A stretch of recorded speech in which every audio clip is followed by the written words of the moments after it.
Hello students, स्वागत है आपका अपने चैनल मास्टर क्लासेस 19/6 में। आज हम प्रश्नावली 7.4 सॉल्व करेंगे, जिसमें क्वेश्चन नंबर 1 से लेकर 20 तक हम इससे पहली वाली क्लासों में अपलोड कर चुके हैं। जिस किसी विद्यार्थी ने वो वाली क्लास नहीं देखी हो तो वो जाकर देख लें। आज हम इस क्लास के अंदर क्वेश्चन नंबर 21 से लेकर और 25 तक सॉल्व करेंगे। उससे पहले हम कुछ बेसिक चीज़ें हैं वो बता देते हैं। तो जो हमने पहले बताया था आपको कि आंशिक भिन्नों में तोड़कर कर सकते हैं, या एक स्पेशल इसका फॉर्मेट वो याद रखिए तो आप इसको कर सकते हैं। स्पेशल फॉर्मेट क्या होगा मैं दिखा देता हूँ आपको, ठीक है। तो ये है स्पेशल फॉर्मेट। क्या है स्पेशल फॉर्मेट, यहाँ देख रहे हैं ना 9 नंबर पर।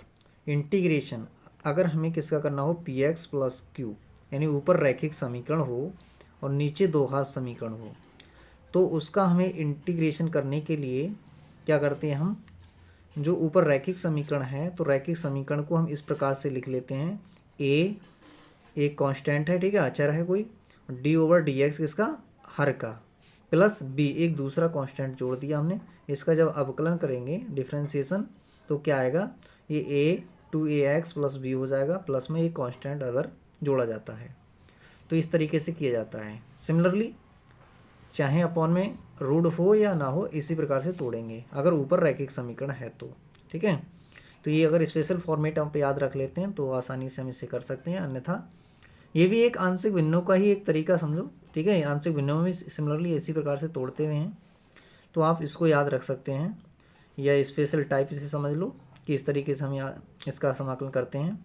तो यहाँ पर देखिए अंडर रूट लगा है तो ax² plus bx plus c, इसको भी सिमिलरली इस प्रकार से तोड़ेंगे, ठीक है। तो आइए स्टार्ट करते हैं अपनी प्रश्नावली। तो क्वेश्चन नंबर देख लेते हैं 21 में क्या लिखा है, x प्लस 2 अपॉन में under root x² plus 2x plus 3, ये है हमारा क्वेश्चन। तो क्वेश्चन लिख लेते हैं हम। क्वेश्चन लिखते हैं 21। तो क्वेश्चन नंबर 21 में क्या है, इंटीग्रेशन करवा रहा हमसे x प्लस 2 अपॉन में under root x² plus 2x plus 3 का, ठीक है। इसका इंटीग्रेशन हमसे पूछ रहा है, तो इंटीग्रेशन ले लेते हैं इसका।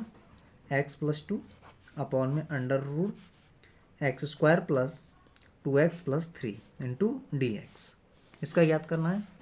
तो अब हम क्या करेंगे, हम इस ये रैखिक समीकरण देखो, यहाँ p की जगह क्या है, यहाँ पर 1 है और ये q की जगह 2 है। तो मैं इसको कैसे प्रकार से लिखूँगा, x plus 2 is equal to a d/dx, किसका, जो हर में है।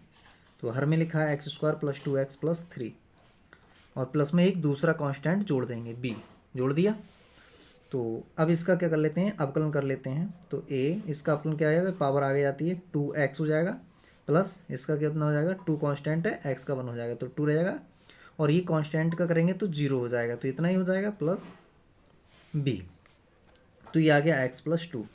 अब हम दोनों ओर क्या करते हैं, x के गुणांक तथा अचर पदों की तुलना करते हैं। तो दोनों ओर क्या करेंगे हम, दोनों ओर x के गुणांक तथा अचर पदों की तुलना करने पर, तुलना करेंगे हम, ठीक है। तो अचर पदों की तुलना करेंगे यहाँ पर, तो क्या हो जाएगा, देखिए यहाँ पर x का गुणांक यहाँ तो क्या है 1 है, और इधर कितना है, यहाँ अंदर मल्टीप्लाई करो तो 2a हो जाएगा। तो यहाँ से हो जाएगा 2a इजकल टू 1, तो यहाँ से a इजकल टू हो जाएगा, ये अपॉन में पहुँच जाएंगे, तो a का मान तो आ गया यहाँ पर 1/2। अब अचर पदों की तुलना कर लेते हैं। तो यहाँ पर देखिए इसकी मल्टीप्लाई अंदर करेंगे तो 2a हो जाएगा, तो 2a प्लस में अचर पद ये क्या है, b है, और इधर अचर पद कितना है 2, तो ये लिख दिया मैंने 2, ठीक है। तो a का मान मैं निकाल चुका हूँ 2, a का मान कितना है 1/2, प्लस का b इजकल टू 2, तो यहाँ से 2 से 2 कैंसिल हो जाएंगे, तो 1 प्लस में b इजकल टू 2, ये 1 उधर जाएंगे, पक्षांतर कर देते हैं, तो 2 माइनस 1, तो b इजकल टू 1, b भी निकल गया। अब b निकल गया, a निकल गया। अब क्या कर लेते हैं हम, यहाँ पर रख देते हैं इसके मान। तो यहाँ लिख लेते हैं हम इंटीग्रेशन x प्लस 2 और अपॉन में कितना, अपॉन में क्या था, ये था, वो लिख देते हैं इसके अपॉन में। तो इसके अपॉन में लिख देते हैं, तो एक्स स्क्वायर प्लस में 2x प्लस में 3, इसका हमसे इंटीग्रेशन पूछ रहा था। तो अभी टूट के आ गया। यहाँ पर देखिए इसके बटे में लिखा है, तो इसके ही बटे में लिखेंगे, इसके ही बटे में लिखेंगे। तो यहाँ से a का मान भी साथ में रख देते हैं हम। तो a का मान कितना है 1/2, और 1/2 को बाहर कर लेते हैं। इंटीग्रेशन 2x प्लस 2 और अपॉन में under root x square plus में 2x प्लस में 3 इंटू dx, प्लस b का मान कितना है 1 आया है, तो 1 तो ये बनी रहेगा, और अपॉन में under root x square plus में 2x प्लस 3 इंटू dx, ये हो गया। अब क्या करते हैं हम, इसके इंटीग्रेशन कर देते हैं। तो इसका इंटीग्रेशन, इसको हम क्या कर ले रहे हैं, t मान ले रहे हैं। अच्छा, इसको पूर्ण वर्ग बनाना पड़ेगा, तो i1 i2 करके मान ले रहे हैं। ये हो जाएगा i1 1/2 i1 प्लस, और ये हो जाएगा i2, और ये हो जाएगा i। तो अब मैं i1 निकाल लेता हूँ। तो i1 का मान निकालता हूँ, तो इंटीग्रेशन 2x प्लस 2 अपॉन में under root x square plus 2x plus के 3। अब मैं इसको t मान लेता हूँ, तो अंश आ जाएगा ये वाला, इंटू में dx चल रहा है। तो माना मैंने एक्स स्क्वायर जो अंडर रूट में होता है, यानी नीचे जो होता है उसको ही मान लेते हैं हम, पूरे को t, x plus 3 is equal to t. इसका डिफ्रेंशिएट कर देते हैं, चाहे तो t के रिस्पेक्ट में करें या x के, ठीक है, नो प्रॉब्लम। तो differentiate with respect to t के रिस्पेक्ट में कर देते हैं। तो ये हो जाएगा 2x प्लस के 2 इंटू में dx इजकल टू dt, ये हो जाएगा। तो ये लिख लिया हमने। तो यहाँ से अब ये देखो अंश में इतना ही लिखा है, तो इसकी जगह मैं क्या रखूँगा, dt रखूँगा, ये ठीक है। तो यहाँ से इंटीग्रेशन ये हो जाएगा dt अपॉन में, इसके लिए मैंने t मान लिया, तो अंडर रूट में हो गया t, ठीक है। तो इसका इंटीग्रेशन कर लेते हैं। इसका इंटीग्रेशन क्या हो जाएगा, i1 इजकल टू, इसका इंटीग्रेशन t की पावर नीचे से ऊपर जाएगी तो माइनस की हो जाएगी 1/2 और dt। अब t की पावर -1/2 का करेंगे तो t की पावर में एक ऐड हो जाएगा, तो एक ऐड कर दिया मैंने पावर में, और इतना ही ऐड करके पावर नीचे लिख दी। तो यहाँ पर लिख दिया मैंने c1, ठीक है, क्योंकि i1 निकालना तो c1 जोड़ा जाएगा कांस्टेंट। तो यहाँ से ऊपर पावर बचेगी प्लस की, और प्लस की पावर 1/2 के लिए मैंने लिख दिया अंडर रूट, और यहाँ भी 1/2 बचेंगे। तो चलो लिख देता हूँ मैं प्लस के c1, यहाँ से ये 2 ऊपर पहुँच जाएंगे। तो ये हो जाएगा 2 अंडर रूट t प्लस का c1। अब t तो हमने माना है, तो t किसके लिए माना था वही रख देते हैं। t हमने माना था एक्स स्क्वायर प्लस में 2x प्लस में 3 के लिए, और प्लस का c1, ये हो गया i1 का मान। i1 निकल गया। अब मैं निकाल लेता हूँ i2। तो i2 निकाल लेता हूँ। तो i2 हमने क्या बताया था, यहाँ पर पूर्ण वर्ग बना कर निकालेंगे, ठीक है। तो यहाँ निकाल देते हैं i2। तो i2 इजकल टू क्या हो जाएगा, इंटीग्रेशन, और यहाँ पर लिखा है 1 upon under root x square plus में 2x प्लस में 3 इंटू dx। तो इसको पूर्ण वर्ग बनाऊंगा। पूर्ण वर्ग बनाने का क्या तरीका बताया था मैंने, x के गुणांक का आधा करूंगा। ये यहाँ पर x का गुणांक 2 है, 2 का आधा 1 हो गया, 1 का वर्ग करके जोड़ना है और 1 का वर्ग करके ही घटाना है, ठीक है।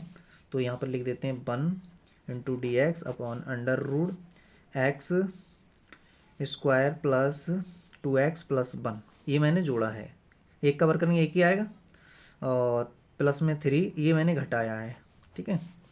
तो यहाँ से लेकर यहाँ तक ये होल स्क्वायर बन जाएगा, इंटीग्रेशन dx, और ये हो जाएगा अंडर रूट x प्लस 1 का होल स्क्वायर, और यहाँ से बचेगा प्लस का 2, ठीक है। तो इस 2 के लिए मैं किस प्रकार से लिख सकता हूँ, इस 2 के लिए मैं लिख सकता हूँ अंडर रूट x प्लस 1 का होल स्क्वायर और अंडर रूट 2 का स्क्वायर, इसका स्क्वायर करेंगे तो 2 ही आ जाएगा। तो ये मैंने लिख लिया, ठीक है। अब इसका कर देते हैं इंटीग्रेशन t मान करके। तो ये किसका होता है हम जानते हैं, ये किसका होता है, लॉग का होता है ये फार्मूला। तो यहाँ पर ऊपर कुछ नहीं, तो इसको ऐसे ही डायरेक्ट कर सकते हैं, ठीक है। ये क्या, इसको t मान कर चलिए, तो t अंडर रूट में t स्क्वायर प्लस में a स्क्वायर है, तो ये हो जाएगा log mod log mod x की जगह कितना है x plus one plus under root में जितना होता है टोटल आता है, तो टोटल को ऐसे का ऐसे उतार देते हैं, एक्स प्लस वन का होल स्क्वायर प्लस में अंडर रूट टू का स्क्वायर और मॉड लगा देते हैं प्लस में सी टू, ये जोड़ दिया हमने। अब क्या करते हैं हम यहाँ से log mod x plus one plus इसको खोल देते हैं तो जो पहले था वही आ जाएगा, ठीक है, ये हो जाएगा एक्स स्क्वायर प्लस में टू एक्स प्लस का थ्री और प्लस का सी टू, ये आ गया आई टू का मान। अब आई वन व आई टू के मान समीकरण एक मान लेंगे, उसे एक में रखने पर, ठीक है। तो यहाँ समीकरण एक हम किसको नाम दें, इसके लिए नाम दे देते हैं समीकरण एक, ठीक है। और ए और बी के मान तो मैंने यहाँ रख दिए थे, ठीक है, चाहे तो इसको नाम भी दे सकते हैं। तो अब देखिए कितना हो जाएगा, ये आई वन आई टू का मान समीकरण एक ये है हमारे पास में, तो इस समीकरण में रख रहे हैं हम आई वन आई टू का मान। तो आई वन का मान ये आ चुका है, आई वन का मान आया है, रख लेते हैं हम इसमें, तो ये हैगा वन बाई टू और आई वन का मान ये लिखेंगे हम two under root x square plus के टू एक्स प्लस का थ्री और plus one by two C one, ये वन बाई टू की गुणा किससे होगी सी वन से भी हो जाएगी, ठीक है। फिर प्लस में इधर लिख देंगे हम, इधर हमारा आया है log mod x plus one plus under root x square plus में टू एक्स प्लस के three mod plus C two, तो यही क्या हो जाएगा आंसर हो जाएगा। तो एक लाइन और बढ़ा देते हैं, ठीक है, तो इधर लिख लेते हैं, क्या लिख देंगे हम इसे लिख लेंगे हम ये टू से टू कैंसिल हो जाएगा, यहाँ टू से टू ये कैंसिल कर देते हैं, तो यहाँ क्या बचेगा हमारे पास में, ये बचेगा under root x square plus में टू एक्स प्लस के थ्री और प्लस में log mod x plus one और प्लस में under root x square plus में टू एक्स प्लस के थ्री मॉड प्लस का सी, जहाँ सी हमने किसकी जगह रखा है, सी हमने रखा है जहाँ सी बराबर है एक बटा दो सी वन प्लस सी टू के स्थान पर, ठीक है। तो यही क्या हो गया हमारा आंसर हो गया, ये क्वेश्चन हमारा 21 कंप्लीट हो गया। अब चलते हैं क्वेश्चन नंबर 22 की तरफ। तो 22 में क्या लिखा है देख लेते हैं एक बार। 22 क्वेश्चन कह रहा है हमसे एक्स प्लस थ्री अपॉन में x square minus two x minus five, ये भी सिमिलरली सेम उसी तरीके से करेंगे। तो सारे क्वेश्चन लगभग एक ही पैटर्न पर हैं ये वाले तो इनको हम एक ही जैसे कर देते हैं। तो लिखा है हमारा, लिख लेते हैं एक बार क्वेश्चन को, सॉरी। तो यहाँ पर क्या है x plus three upon x square minus के टू एक्स माइनस के फाइव, इसका इंटीग्रेशन हमसे पूछ रहा है। तो इसका इंटीग्रेशन हम निकाल देते हैं, तो ले लेते हैं इसका integration x plus three upon में एक्स स्क्वायर माइनस के टू एक्स माइनस के फाइव और डी एक्स, ये कर लिया हमने। अब क्या करता हूँ मैं, इसको फिर से वही लिखता हूँ, ऊपर रैखिक समीकरण है, तो रैखिक समीकरण को हमने क्या बताया था, इसको हम मान लेते हैं एक्स प्लस थ्री को कैसे लिखते हैं हम, हर का एक कांस्टेंट और हर का डिफ्रेंसिएशन, यानी एक्स स्क्वायर माइनस के टू एक्स माइनस के फाइव और प्लस में एक दूसरा कांस्टेंट जोड़ा जाता है। तो अगर मैं इसको, चलिए अब इसका डिफ्रेंसिएशन कर लेते हैं, तो ये हो जाएगा a और इसका डिफ्रेंसिएशन करेंगे तो कितना हो जाएगा टू एक्स माइनस के टू प्लस का b, इसे समीकरण नंबर एक नाम दे देते हैं हम, ये होगी हमारे पास इक्वेशन नंबर एक। तो अब a और b के मान निकालना है, हमें क्या करना है, पहले तुलना करनी पड़ेगी। तो x के गुणांकों तथा अचर पदों की तुलना करने पर, दोनों से हम क्या करेंगे तुलना करेंगे इसकी।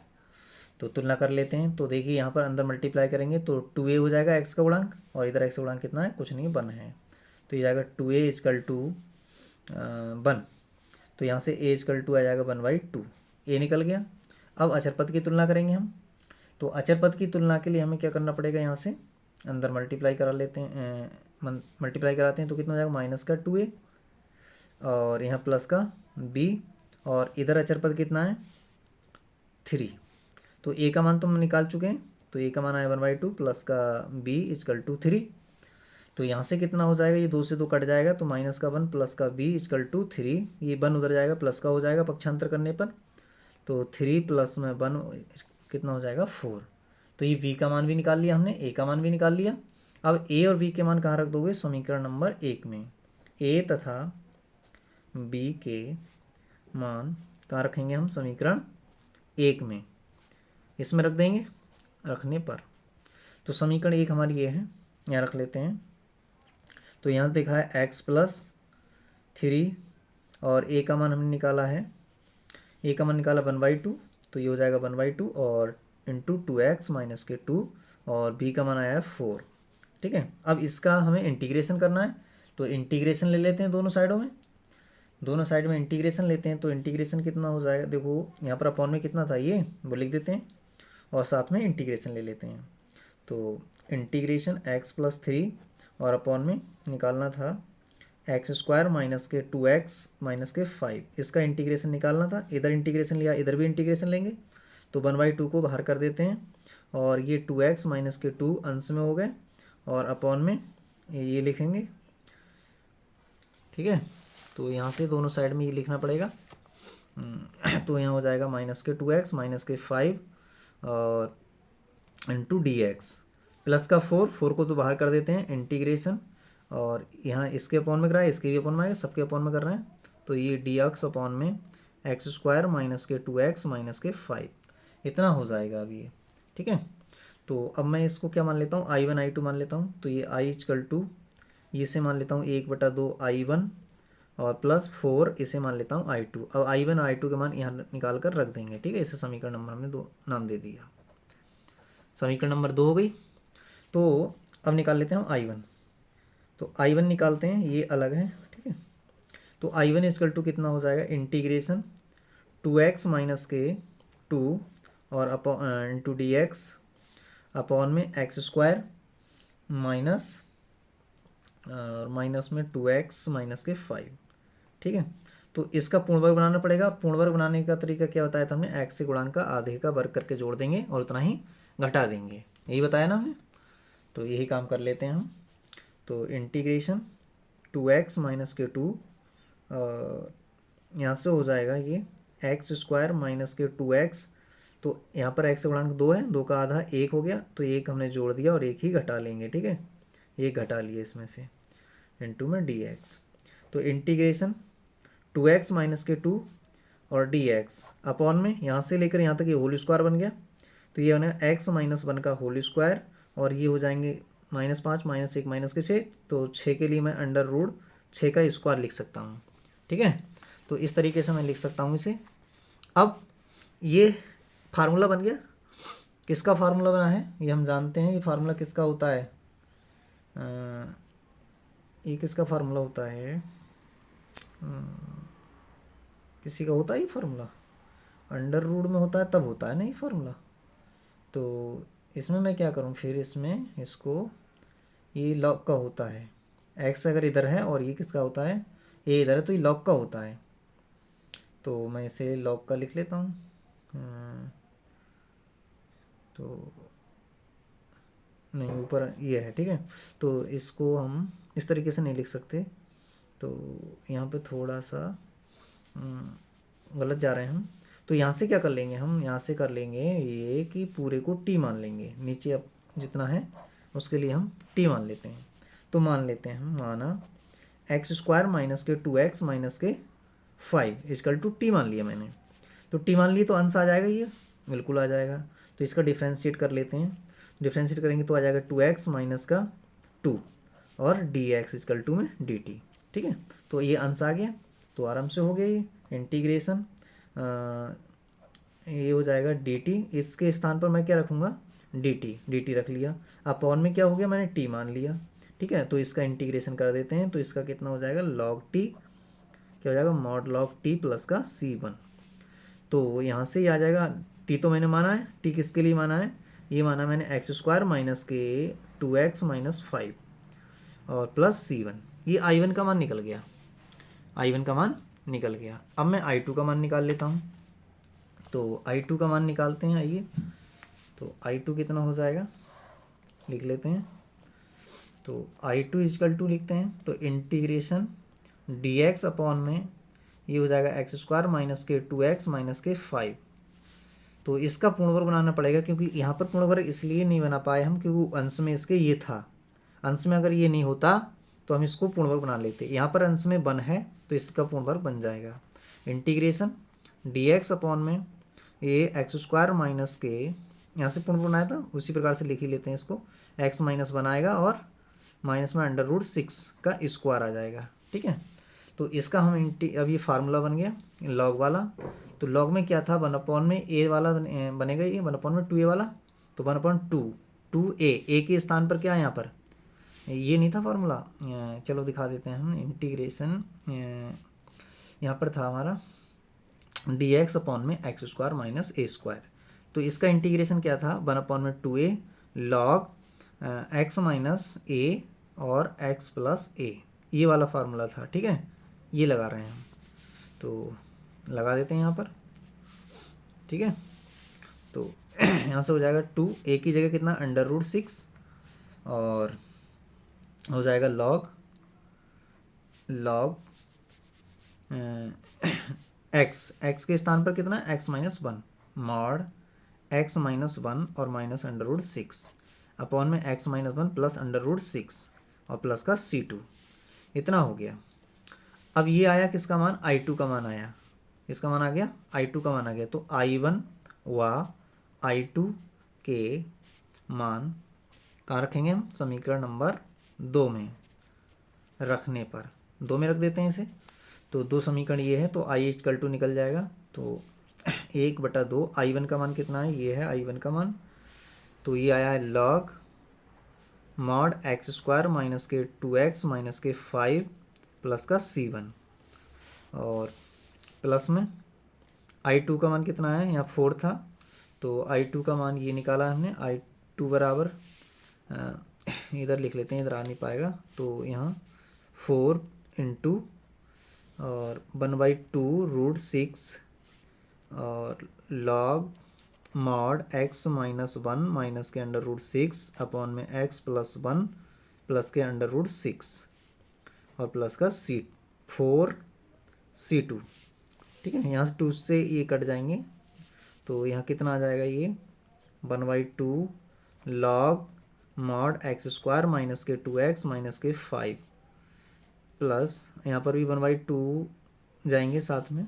ठीक है, प्लस यहाँ से हो जाएगा ये ऊपर 2 बचे, तो 2 upon √6 log mod x minus 1 minus के √6 अपॉन में x माइनस 1 प्लस के √6 और प्लस का जो 4c है 4c इसके लिए और इसके लिए मिलाकर मैं एक दूसरा कांस्टेंट लिख देता हूँ। ठीक है, प्लस का c, यही आंसर हो जाएगा। ठीक है, तो आशा करते हैं ये क्वेश्चन भी आपकी समझ में आ गया होगा। तो अब चलते हैं नेक्स्ट क्वेश्चन की तरफ, क्वेश्चन नंबर 23। तो क्वेश्चन नंबर 23 को देख लेते हैं क्या कह रहा है हमसे। ये भी इसी टाइप का क्वेश्चन है। तो क्वेश्चन नंबर 23 में इसने हमसे बोला है 5x plus 3 upon √x² plus 4x plus के 10 का इंटीग्रेशन करिए। तो सिमिलरली है ये यहाँ से क्वेश्चन नंबर 16 से ये सेम चल रहे हैं। तो आइए इसको भी लिख लेते हैं। तो क्वेश्चन नंबर 23, तो 23 में लिखा है 5x प्लस के 3 अपॉन में √x² प्लस के 4x प्लस के 10, इसका इंटीग्रेशन हमसे करवा रहा है। तो integration 5x plus 3 upon √x² plus में 4x प्लस में 10 इंटू dx। तो यहाँ पर भी ऊपर में रैखिक समीकरण है, तो मैं इसको लिए फिर से इसे मान लूँगा, इसी प्रकार से तोड़ लेते हैं इसे। तो ये हो जाएगा a कांस्टेंट लिया जाता है, d/dx हर का डिफ्रेंशिएशन किया जाता है, तो x² प्लस में 4x प्लस में 10 और एक दूसरा कांस्टेंट इसमें ऐड किया जाता है। तो 5x प्लस में 3 यहाँ से a, इसका मैं डिफ्रेंशिएशन कर देता हूँ तो ये हो जाएगा 2x प्लस के 4 और इसका 0 हो जाएगा यहाँ पर प्लस b। तो इसे समीकरण नंबर 1 नाम दे दिया मैंने, इक्वेशन नंबर 1। तो अब क्या करेंगे, दोनों ओर तुलना करेंगे, ठीक है। दोनों ओर x के गुणांक तथा अचर पद की तुलना करने पर, इनकी तुलना कर देंगे अचर पदों की, ठीक है। अचर पदों की तुलना कर देंगे। तो यहाँ से देखिए पहले x गुणांक की तुलना कर लेते हैं। यहाँ पर x गुणांक कितना 2a हो जाएगा और इधर x गुणांक कितना, x के आगे 5 है। तो यहाँ से a इक्वल टू निकल के आएगा 5/2, a निकल गया। अब अचर पद की कर लेते हैं, इसकी गुणा इससे करेंगे, ये अचर पद है तो ये हो जाएगा 4a प्लस अचर पद यहाँ पर b है और इधर अचर पद कितना है 3 है। तो 4a का मान हम निकाल चुके हैं 5/2 प्लस का b इक्वल टू 3। तो यहाँ से 2 से काट जाएंगे ये, तो 2 बचे, 2 दूनी 4 और यहाँ पर हो जाएंगे 2 पंजे 10 प्लस का b इक्वल टू 3। तो यहाँ से b निकल जाएगा कितना, ये उधर जाएगा माइनस का हो जाएगा तो b इक्वल टू माइनस के 7 बचेंगे, ठीक है। तो b भी निकल गया। अब a भी निकल गया। a और b के मान हम रख लेंगे समीकरण नंबर 1 में। तो लिख लेते हैं a व b के मान समीकरण 1 में रखने पर, समीकरण 1 में रख लेते हैं इसे, ठीक है। तो 1 में रखते हैं तो ये हो जाएगा 5x प्लस के 3 इक्वल टू a का मान 5/2 और 2x प्लस 4 और b का मान आया माइनस के 7। अब हमें इसका इंटीग्रेशन करना था और अपॉन में इसके जो था वही लिख देते हैं। तो हमसे तो इंटीग्रेशन इसका थोड़ा ना करवा रहा था, वो करवा रहा था इसका x प्लस 3 अपॉन में under root x square plus के 4x प्लस के 10, इसका इंटीग्रेशन करा रहा है तो ये इंटीग्रेशन भी लगा दिया हमने, ठीक है। इधर भी वही काम करना है, ये तो कांस्टेंट है बाहर कर दिया, इंटीग्रेशन 2x प्लस के 4 और अपॉन में under root x square plus के 4x प्लस के 10 इंटू में dx। यहाँ से माइनस के 7 को बाहर कर दिया, इंटीग्रेशन इसके भी अपॉन में ही आएगा तो dx upon under root x square plus के 4x प्लस के 10, ये हो गया। अब ये मान लिया मैंने अगर i है तो ये हो जाएगा 5/2, इसके लिए मैं मान ले रहा हूँ क्या i1 माइनस 7, इसके लिए मान ले रहा हूँ कितना i2। तो अब i1 और i2 के मान निकाल करके हम इसमें रख देंगे, ठीक है। तो ये हम निकाल लेते हैं। तो यहाँ से कितना हो जाएगा, चलिए i1 निकालते हैं। तो i1 इक्वल टू कितना हो जाएगा, तो i1 ये हमारा हो जाएगा इंटीग्रेशन 2x माइनस प्लस के 4 अपॉन में under root x square plus के 4x प्लस के 10 और इंटू dx। अब मैं नीचे वाले को t मानूंगा तो ऊपर वाला आ जाएगा, अंश में जो लिखा है वो आ जाएगा। तो इसी को मान लेता हूँ मैं t, माना एक्स स्क्वायर प्लस में 4x प्लस में 10 इक्वल टू t। तो इसका डिफ्रेंशिएट कर लेते हैं, डिफ्रेंशिएट करने पर, ठीक है, विद रिस्पेक्ट टू t या x। तो ये हो जाएगा 2x प्लस में 4 और dx इक्वल टू में dt, ये आ जाएगा। तो यहाँ से जब ये आ जाएगा तो अब मैं क्या करूँगा, अंश में इसके स्थान पर रखूँगा dt और इसके लिए तो मैंने t माना ही है। तो इंटीग्रेशन ये हो जाएगा dt अपॉन में t। तो यहाँ से t नीचे से ऊपर जाएगा तो t की पावर माइनस के 1/2 हो जाएगी, अंडर रूट घात 1/2 होती है। तो इसका मैं इंटीग्रेशन कर देता हूँ तो t की पावर माइनस के 1/2 प्लस 1 और माइनस के 1/2 प्लस 1, इतनी ही पावर नीचे आ जाती है और प्लस में हो जाएगा c1। तो ये हमने निकाल लिया, i1 का मान निकल चुका है हमारा। तो i1 इक्वल टू, यहाँ से ये पावर सॉल्व करेंगे तो t की पावर 1/2 प्लस का c1, यहाँ से बचेगा प्लस का 1/2, 2 ऊपर पहुँच जाएगा तो ये हो जाएगा 2 और ये हो जाएगा अंडर रूट टी और प्लस का c1। तो यहाँ से 2, अब t हमने किसको माना है वो लिख देते हैं, हमने माना था एक्स स्क्वायर प्लस में 4x प्लस में 10 प्लस का c1, ठीक है। ये आया हमारा i1 का मान आया इतना, ठीक। तो हमने i1 निकाल लिया। अब हम क्या करेंगे, i2 निकालेंगे, ठीक है। तो i2 निकाल लेते हैं। तो i2 क्या लिखा है बताइए, i2 यहाँ पर लिखा है dx upon under root x square plus में 4x प्लस में 10। तो इसको हम क्या करेंगे, ऊपर कुछ नहीं है, इसका फार्मूला बनाएंगे, कोई ना कोई फार्मूला बन के आएगा। पहले तो इसे पूर्ण वर्ग बना लेते हैं। तो इंटीग्रेशन dx अपॉन में अंडर रूट एक्स से गुणांक का आधे का वर्ग करके जोड़ेंगे, उतना ही घटा देंगे। तो एक्स स्क्वायर, यहाँ पर एक्स से गुणांक कितना 4 है, तो 4 का आधा कितना 2 हो गया, और 2 का वर्ग कितना हो गया, 2 का चलो वर्ग कर दे रहे हैं, 2 का वर्ग ये 4 हो गया, प्लस 10, और इतना मैंने जोड़ा है इतना ही घटा देना, ये 4 है ना, तो इसको भी हमने 4 घटा भी दिया। ठीक है, तो ये हो जाएगा integration dx upon under root, यहाँ से लेकर यहाँ तक ये होल स्क्वायर बन गया, x प्लस 2 का होल स्क्वायर, और यहाँ से बचेंगे प्लस के 6, तो ये लिख दिए 6। ठीक है, तो अब इसको इधर कर लेते हैं, यहाँ पर ऊपर। ठीक है, यहाँ लिखता हूँ मैं,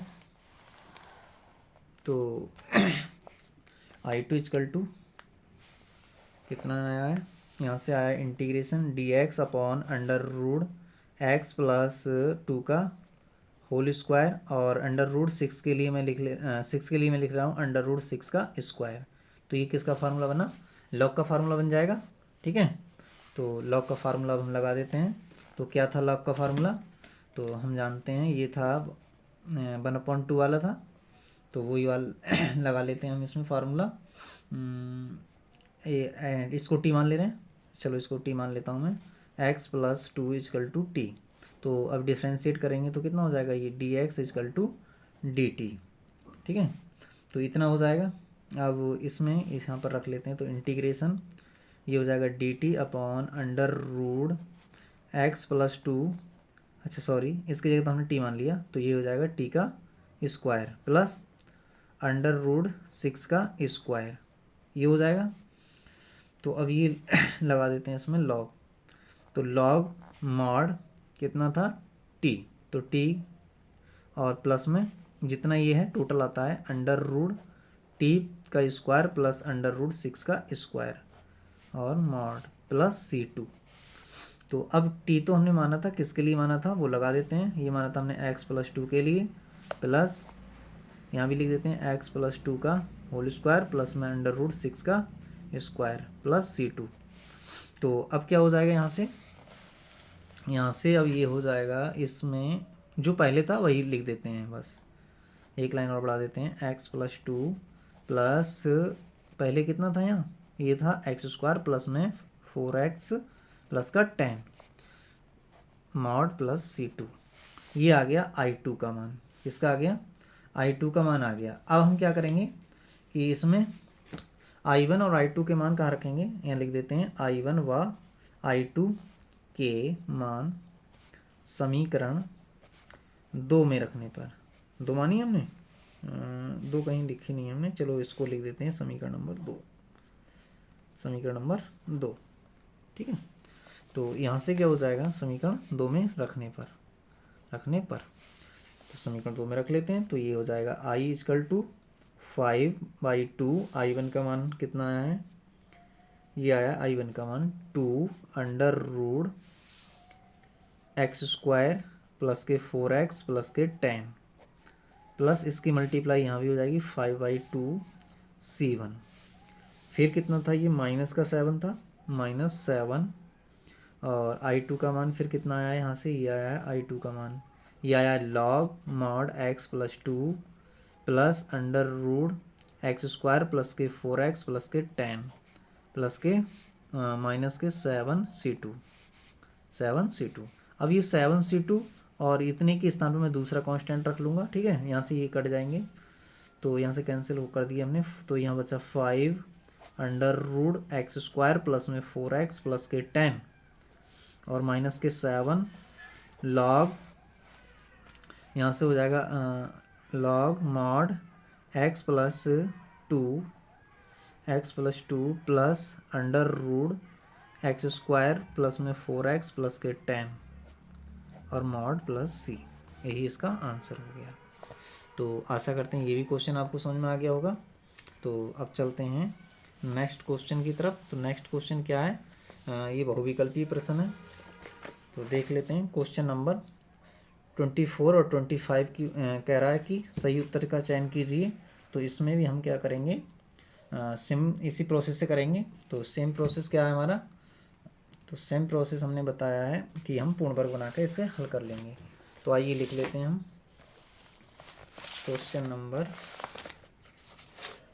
24।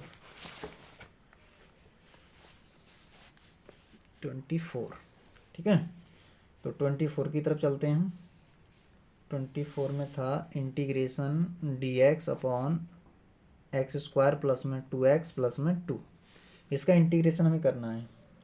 तो इसका इंटीग्रेशन करने के लिए हमें क्या करना पड़ेगा, इसको या तो हम पूर्ण वर्ग बना लें या